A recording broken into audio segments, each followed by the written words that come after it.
You have walked past hundreds of dead birds in your life. Not one or two, hundreds. You just didn't see them. Every single day, songbirds are dying within a few hundred feet of where you live, and yet you could go a decade without stumbling across a body on your lawn, your sidewalk, or the trail behind your house.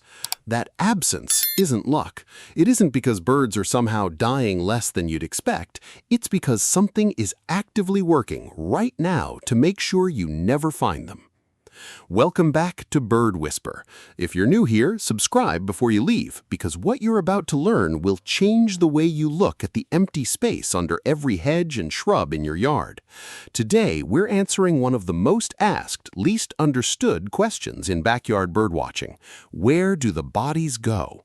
Stay until the end, because the final piece of this involves a behavior scientists didn't expect to find in birds at all, and it raises a question we're still not fully equipped to answer. Let's start with scale, because most people badly underestimate it.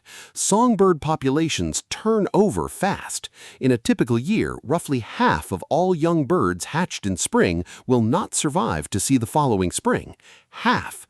That means every nest of 4 or 5 chicks you might spot in your yard this year is, statistically, a nest that will be down to 2 or 3 individuals by next season. And that's just the juveniles. Adult mortality is lower per year, but it never stops. Season after season, bird after bird.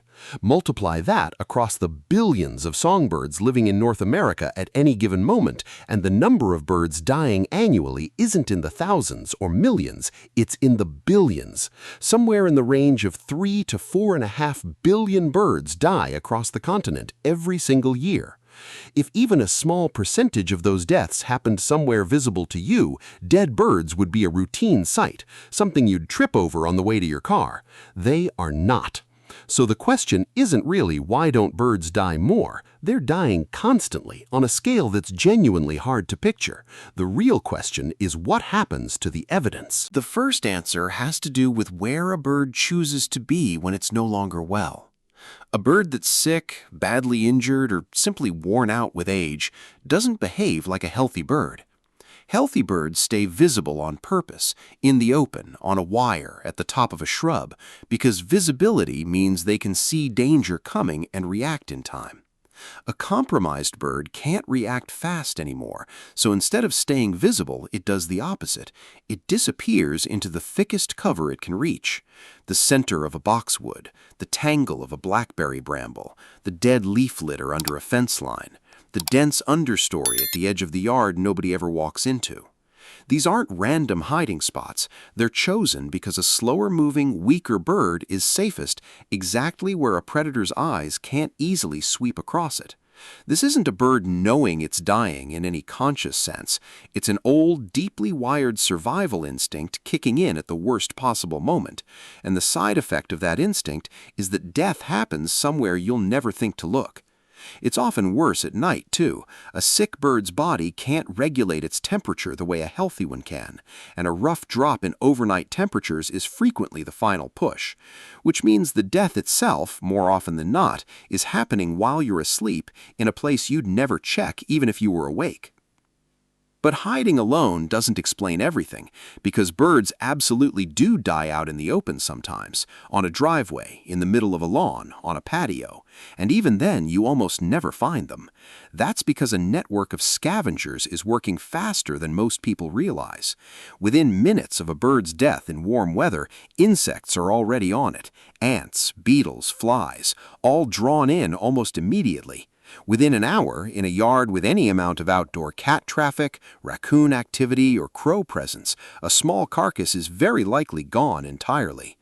Domestic cats alone are responsible for an enormous number of bird deaths every year in the U.S., but their role doesn't stop at killing. A cat that finds an already dead bird at 4 a.m. while you're asleep will often take it, and you'll never know it was there. Opossums, foxes, skunks, and crows all do the same kind of quiet cleanup, moving through the same yards you walk through every day, just hours before or after you do. Even squirrels, which most people think of as strictly nut and seed eaters, will take a dead bird for protein, particularly in the leaner months. Researchers who actually study bird mortality in the field have to check known nest and death sites multiple times a day because if they wait, the evidence is simply gone by the next visit. Then there's the part of this that's the hardest to picture because it leaves almost nothing behind at all: predation. When a hawk takes a bird mid-flight, there's no carcass on your lawn to find because there never was a moment where the bird's body touched the ground where you'd see it. The hawk carries its catch to a perch somewhere else entirely and finishes there. All you might find, if you knew exactly where to look, is a small ring of feathers on the grass, and those scatter in the wind or get pulled apart by nesting birds looking for soft material within the hour. Owls are even more thorough. A hunting owl can take a roosting bird in complete silence at night, consume it, and leave the only evidence hours later, and often far from the kill site, in the form of a pellet you'd have to know to search for. The death, the meal, and the cleanup all happen in a location and a darkness you were never part of and were never meant to witness. Put those three things together: concealment by the dying bird, rapid scavenging of anything exposed, and predation that removes the body before it ever becomes visible, and the math starts to make sense. To actually find a dead bird, you'd need it to die somewhere in the open, be found before a scavenger gets to it, and be somewhere you're actually looking closely instead of walking past you on your way somewhere else. That's a narrow window stacked on top of another narrow window stacked on another. It happens rarely enough that most people go years without hitting it, which is exactly why the absence feels strange, even though the deaths themselves are constant and ongoing, right now in the yard behind you. Now here's the part that gets uncomfortable, and it's the part I promised you at the start. For a long time, the working assumption in ornithology was that birds have no real concept of death, that a dead bird is just another object to a living one, no different from a fallen branch or a stone. Recent research on corvids has started to complicate that picture in a way that's hard to dismiss. When crows come across a dead crow, they don't move past it, they gather. Multiple birds will arrive, sometimes a dozen or more, calling loudly and circling the body for extended stretches of time, sometimes 15 or 20 minutes or longer. It isn't a response to a predator. Researchers have ruled that explanation out repeatedly by controlling for threat presence. It's a response to the body itself. And what happens afterward is the part that really stands out. Crows that take part in one of these gatherings will often avoid that exact spot for weeks afterward, even when there's food available there, and even though it sits inside territory they'd normally use without a second thought. Something about encountering that death updated how they think about that specific place, and that update stuck. Other corvid species show behavior that's just as striking.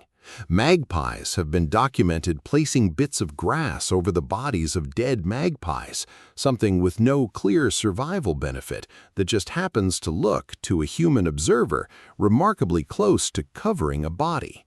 Western scrub jays have been observed increasing alarm calls and pausing their normal food caching behavior when a dead jay is nearby, as if the presence of the body itself is worth reorganizing their priorities around. None of this is proof that birds grieve the way we do.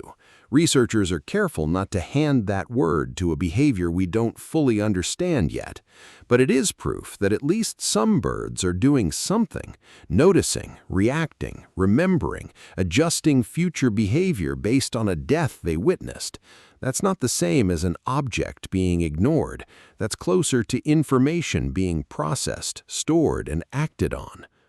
For most of the small songbirds you actually see at your feeder, chickadees, sparrows, wrens, that level of group response hasn't been documented in the same way. There are scattered anecdotal reports of a mate lingering near a partner's body, calling, returning again and again over the course of a day, but those accounts are hard to separate cleanly from ordinary territorial behavior that simply hasn't caught up yet with an absence. Whether that gap between corvids and smaller songbirds reflects a real difference in awareness, a difference in social structure, or just a difference in how much energy a small bird can afford to spend on anything that isn't immediate survival, is still genuinely unresolved. It's one of those questions sitting right at the edge of what current research can actually answer. So here's what to actually take from all this.